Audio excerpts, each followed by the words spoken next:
Hello, everybody, and welcome back. Hope you enjoyed the break. And it is great to see so many of you dropping onto the gamification leaderboard. Looks like you're taking part in that, and I hope you're enjoying the conversations that we're having as well. So thank you for that. Now, our third panel of discussion, or third panel discussion, I should say, of the day is all about transportation. We heard a little bit about that from Perrin when he was talking about electric vehicles. But we're going to talk about transportation in general now, because 27% of the UK's greenhouse gas emissions came from the transportation sector in 2019. It was making transport, therefore, the most polluting sector in the country. So if you pardon the pun, it means the road to net zero through public transport decarbonisation has to be a top priority. Now, decarbonising public transport is a challenge for all local authority leaders, as we've been hearing, and there is no one strategy which they can rely on. Instead, leaders must look to multiple sustainable fleet solutions across their mobility mix. So, in this panel, we're going to look at how public sector organisations can move to sustainable public transport, covering everything from EV to carbon efficient buses. I'm very lucky in that I've got a great panel who can talk much more about this and with a huge amount of authority. And they are James Peat, who's the Associate Consultant Sustainability and Climate Change, WSP. We also have with us Deputy City Mayor Adam Clark, who is Leicester City Council's Environment and Transportation. We have Claire Fleming, who's the Travel Plan Officer at Swindon Borough Council. We have Jenny Figueredo, I beg your pardon, who is EV Charging Project Manager at Oxfordshire County Council. And we have Shamla Evans-Gadgill, who's the Programme Manager, Transport, Infrastructure and Innovation at Coventry City Council. So welcome to you all, a huge panel for this one, which is great. And again, if you have any questions, then please send them in on the Q&A function. And we have half an hour for this discussion. We'll get as many as we can to the conversation. So panel, let's start with our conversation. Straight to you, Adam, actually. Leicester City Council, tell us what you're actually proposing to achieve net zero in terms of your transport and environment responsibilities. What's happening there? So I guess there's two big areas that we look at. One is the City Council's emissions, and the other, the citywide emissions. We're working really hard to green the fleet within the local authority. We have a fleet of Nissan Leaf pool cars that buzz around the city, and we are reducing the emissions of all the vehicles within the fleet, from parked vehicles right the way through to the bigger vehicles, which is more of a challenge. In terms of the city-wide emissions, we've recently completed our consultation on a workplace parking levy in the city, and I'm dusting off and just putting a bit of Vaseline on the bruises after that consultation, and we're just reflecting on what came back from that. We have a local transport plan that sets the trajectory for the next 15 or so years, which really includes the opportunities to deliver what we're calling a tram-like bus network, a tram quality bus network in the city, taking all our buses to net zero, but also making sure they're going to the places and coming from the places that people really need them, so that people can get to work, get to leisure, and get back home again. So we've got a massive scheme of work there. We're a massive railway station transformation program, and probably what we're most known for is our cycling infrastructure and the work we do around cycling. And we're currently rolling out the UK's largest e-bike share network, which will have a docking station at the Britain's first net zero bus station as well, which is currently on site, due to be completed in the early summer. Right, so lot, and you did make us smile when you said this, because that's a common theme, isn't it? Really, it's without the bruises, all this change, and it's certainly something that our panelists have alluded to today. Shamla, talk to us about Coventry City Council and the general public to use public transport, because that isn't it, really? Apart from walking, but then on public transport and therefore bringing down. Yes. So hi, everyone. Coventry is going to be all electric bus city by 2025. So having a zero emission bus fleet operating in Coventry, I would say, is a start. Coventry hasn't really gone and done sort of clear air zones or low emission zones. We are looking at other methods like bus priority measures, looking to make car parking slightly difficult within the city. We're looking for bus operators because we are not a transport authority. Within West Midlands, it is the Transport for West Midlands who is a transport authority who look after the scheduling and looks after the public transport, the bus fleet. But from a highway authority perspective, what we can do to help there from a transition perspective is provide better bus network operating on the highway. So again, like I said, bus priority measures, removing parking, on-street parking, where we are providing sort of clear routes for buses to operate in the city, more frequent bus services, something like turn up and go services. I mean, there is a bus back strategy, government strategy, which the bus operators are encouraged to follow. So we are looking at cheaper fares, looking at sort of faster and more reliable services. So things, making it as easy as possible for users to use this service, I think is probably what is going to make them use public transport. And do you find that the public are using the transport that is available? We heard today in the news about numbers of people are much lower than perhaps they were hoping for, given people have changed their mind after the pandemic. There are different ways of working now. Are you confident you're going to get the numbers that you need to sustain those forms of transport? Yeah, the Transport Authority is confident.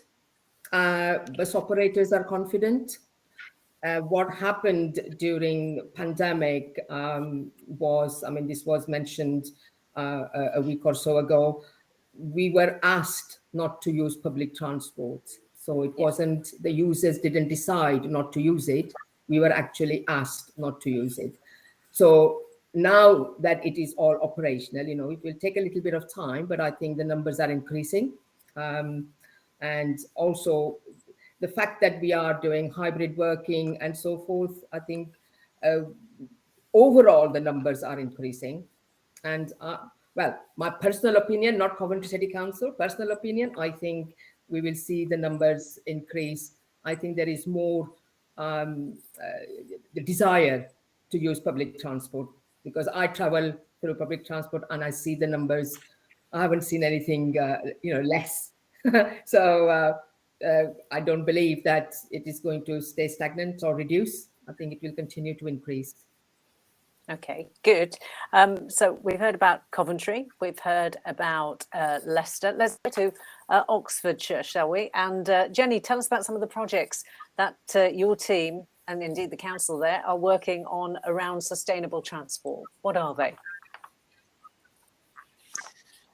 Well, specifically our team, we're really all guns blazing for the transition to electric vehicles.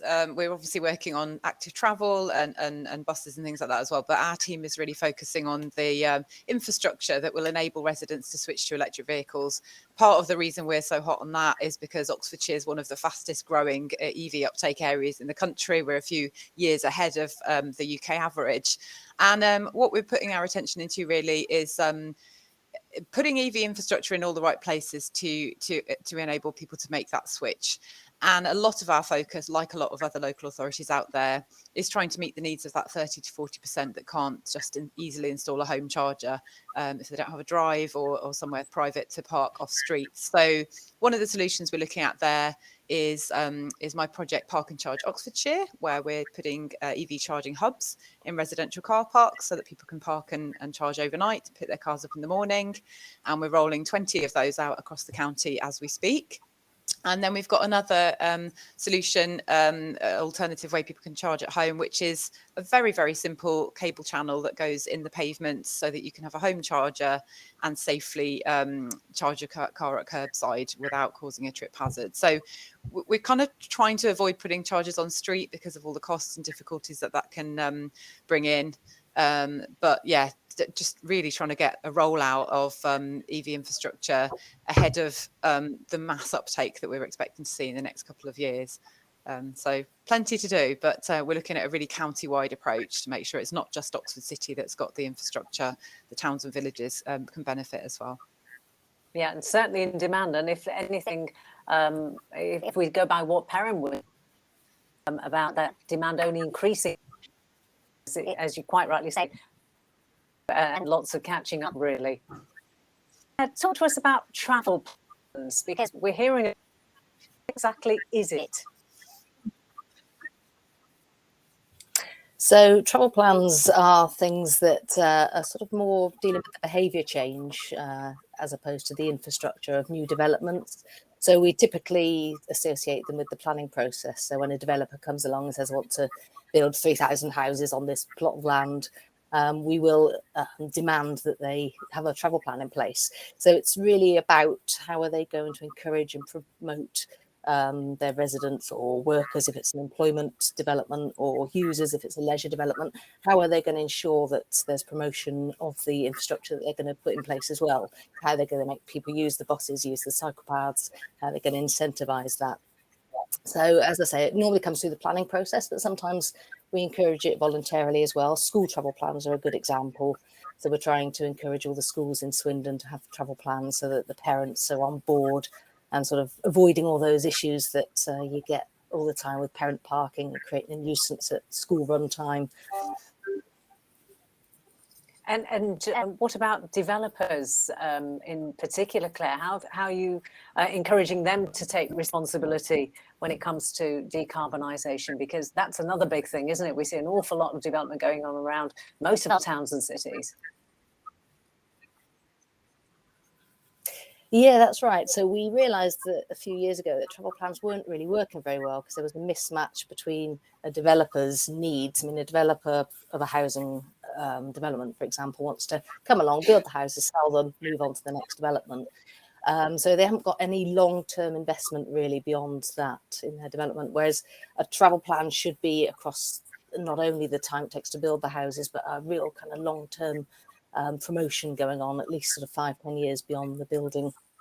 So we looked at what some other local authorities were doing and found that we could sort of tweak our guidance for developers. So we came up with a supplementary planning document which has a bit more legal teeth, and we give developers a choice. We say to them, well, do you want to pay a contribution to the council and we'll resource that travel plan for a much longer period than you would ever want to.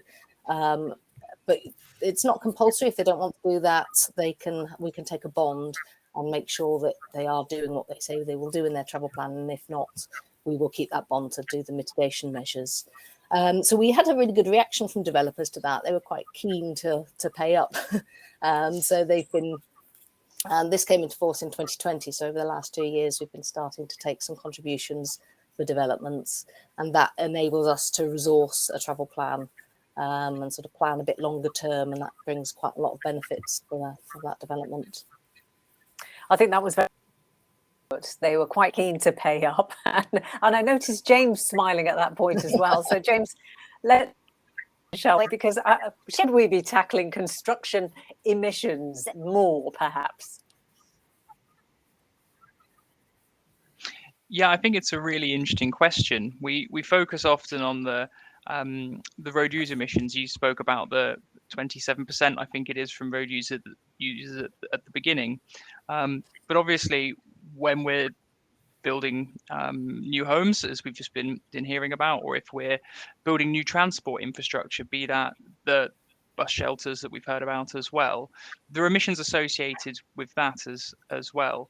And we're increasingly seeing at planning stages questions asked about construction emissions. And so it's, potentially something we should be looking at to consider when we're thinking about how we design a transport network to be net zero. It's probably not the biggest chunk of emissions, but it's probably still relevant. And what about freight, James? Where does that fit in all of this? Is that one of the biggest challenges?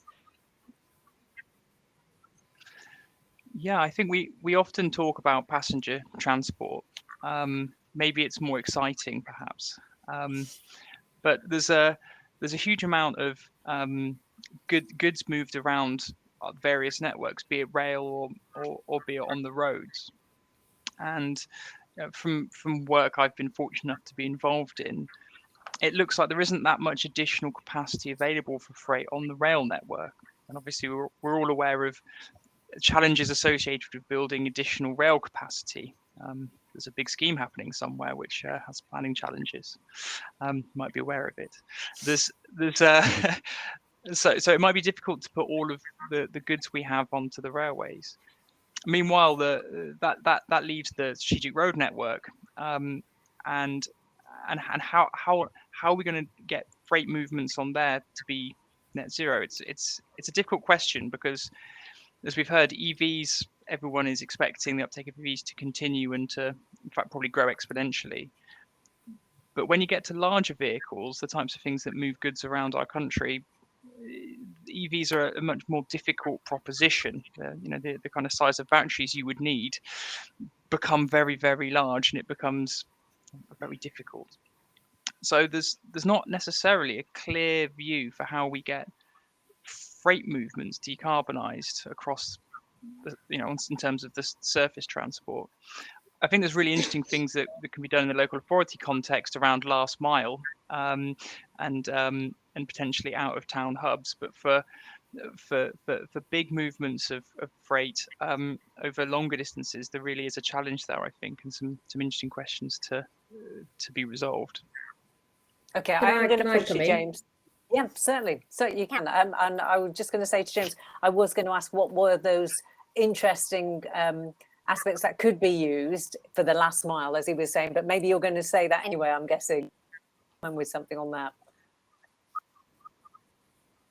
Yeah, no, I was just going to come in and sort of just add some points to James's narrative there. I think Zemo Partnership are doing a lot of work with freight sector, along with Midlands Connect, just looking at how to decarbonise freight, including Western Power Distribution as well, from providing power supply for charging infrastructure. I mean, for freight, yes, they do long distance, but legally they are supposed to stop every 4 hours for 45 minutes. So that sort of provides a pathway to provide charging infrastructure for the freight sector as well. But there is also hydrogen sort of comes into this long distance travel. So there are, there are organizations working on that. So I think that within the next couple of years, a few years, not long term, but imminently, we will probably come to a solution with the battery technology also evolving so fast. The battery chemistry is a fascinating subject. And I think with solid state battery also quite imminent, but battery sizes won't be so much of a problem. I just thought I'll put that in. Well, that certainly sounds optimistic. Would it be okay to come back on some of that? Yes, please do, James. I don't necessarily want to completely railroad this into freight conversation, though. Do risk doing that. I absolutely agree with what Shamla has to say. I think that there's 3 pathways for the long distance stuff. The first is a step change in battery technology. On my cynical days, I worried that solid state batteries are a bit like nuclear fusion in that they're always just around the corner. Maybe they will show up in time, but it feels quite uncertain. The other obvious games in town are hydrogen, as you said, for sure. It's a potentially great solution, but it does come with some challenges around how it's produced with very low levels of electrolysis currently, and then you're talking maybe CCS from gas, and then a whole new or a whole upgraded network to transport it, or local production, both very challenging. And then the other thing which is being talked about increasingly on the continent is electric road systems. So at the basic end, it looks like putting railway overhead line system on major roads, and then using that to charge as you drive. Sounds very difficult. I guess that's where I was coming from with the difficult. That none of these to me are kind of surefire things yet. They all, maybe there'll be a mix. We'll see. In terms of your question about last mile, I don't know who else lives in a city, but we increasingly see bicycles being used. And as well, if you see that the vans as well for people, like, I don't want to shout at any companies, actually, better be careful, but lots of couriers are now using electric vans, and you could have out of town depots with vans driving into cities that are electric as an option, because the van decarbonisation is less challenging. But probably enough for me on freight there, hey? Okay, no, it's all very good. And dynamic wireless charging is also. It's all good to hear about, because that is exactly what we want to find out during these discussions, things that perhaps we can look to the future for, but equally things that are in the pipeline that may well help us all indeed a lot later on. Let's go back to the city though, because I know, Adam, there's as you talked about, a lot of work going on in Leicester. I just wondered how the climate change emergency was interacting with the other competing demands in Leicester. We have got the cost. We've got COVID recovery, we've got austerity. What's the uptake like, and what is the reaction? I know you mentioned bruises, but we all have to face this, don't we? Yeah, absolutely. The climate emergency is not going to go away, and probably about 120 days since the closure of COP26, and considering what's happened since. Challenges that world leaders were talking about at the time will only get greater.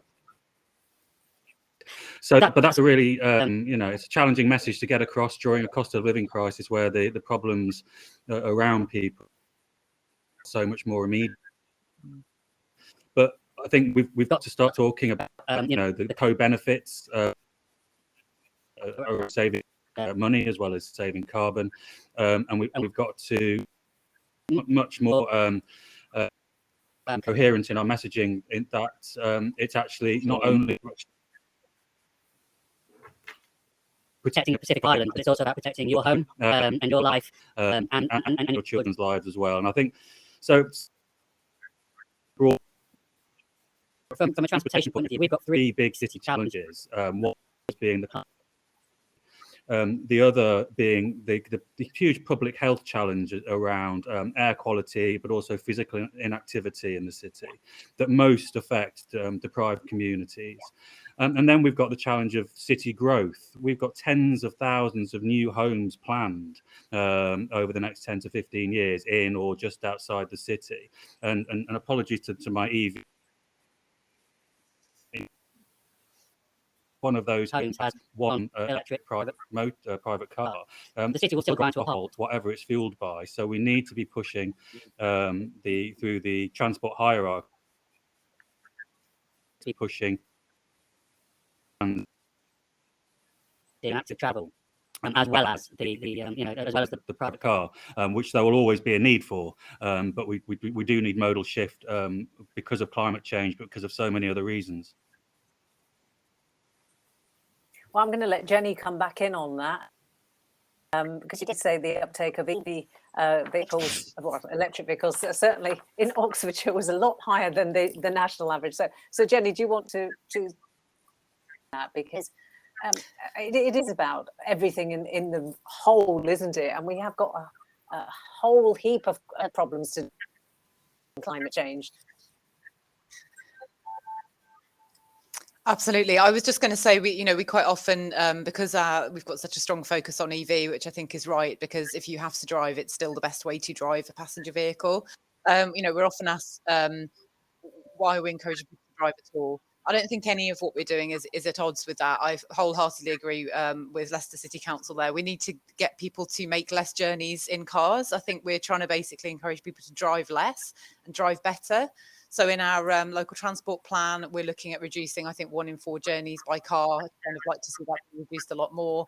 We're not only, we've done a big comms campaign about EVs in the last year, and we've been trying to highlight to people that there's other ways of accessing EVs, whether that's hiring, car sharing, using your pool cars at work outside of work hours if your employer would allow that. So I wholeheartedly want to see less driving. But cars are not going to go off the roads overnight, unfortunately. So it's about making people think about their travel options really, really strongly. And when you need to drive, make sure that you're driving the cleanest, greenest vehicle that you can, which I think at this stage is electric. So yeah, it's all part of a complex mix, and it involves people thinking, do I need to make this journey? What's the best way that I can make this journey? And not just jumping in your petrol car because it's sat on the drive. Okay. We have got a let's come in. I'm going to throw this to any of you. But I do think, Claire, it'd be nice to hear from you because we've heard from everybody else quite. But the question is, do you see trams as possible solutions? If so, what experience do you have in proposing the idea? So maybe not so much the second half of that one, but trams as a possible solution. What do you think? It's worked in some cities, hasn't it? Absolutely, yeah. And up till 2008, I used to live in Nottingham. In that period where they were bringing the trams in, they brought in the workplace parking levy, and that enabled them to fund a much bigger tram network. And it was quite interesting because before trams, they had a bus-based park and ride site from sites just off the motorway. And then they built the tram network and converted the buses to trams. And all of a sudden, the popularity went up. It suddenly seemed more acceptable for people to jump in a tram than it did in a sort of smelly old bus. So, yeah, that experience of trams, I think, does work. For Swindon, we're quite a constrained town. I'm not sure whether we would ever see trams again. I believe in the older days we did have trolley buses and trams, but I think now there's probably no going back. Never say never. Yeah, well, exactly. Shamla, do you want to come in on that one? Yeah, but I definitely believe that trams do work, especially in cities as a urban mass transit sort of network. Coventry has a project which is very light rail, looking at reducing the cost of introducing a tram system in the cities. So which has got quite a very, very good impetus at the moment. So we are looking at a demonstrator, I think in 23, 24. So providing that, that dedicated route, definitely will add to that appeal of public transport. I do we can see, can't we, in Birmingham as well, it works. Yes, it does. It does. A lot of us see the disruption as well that's causing it. But yes, it will work, and hopefully we'll see that in time to come. I just want to very quickly ask this question because I think it's really relevant, and I know I've not given you much time to. I would like to throw it to all of you. And it's quite an important one. It says, my district council represents a large rural area. Whilst those living use a bus, it's just not an option. What should these people do? They can't just stay at home, can they? So very quick answer on this one. Claire, can we start with you? What should they do? I think shared facilities is part of the answer. So community car clubs have a role to play. In terms of the electric charging, there's apps appearing now where you can share your electric charger at home with other people in your vicinity. So I think it's all about this sort of sharing culture. that be the answer for rural communities. Okay, Adam, I know a huge rural area surrounding Leicester. Leicestershire is beautiful. What about the residents there?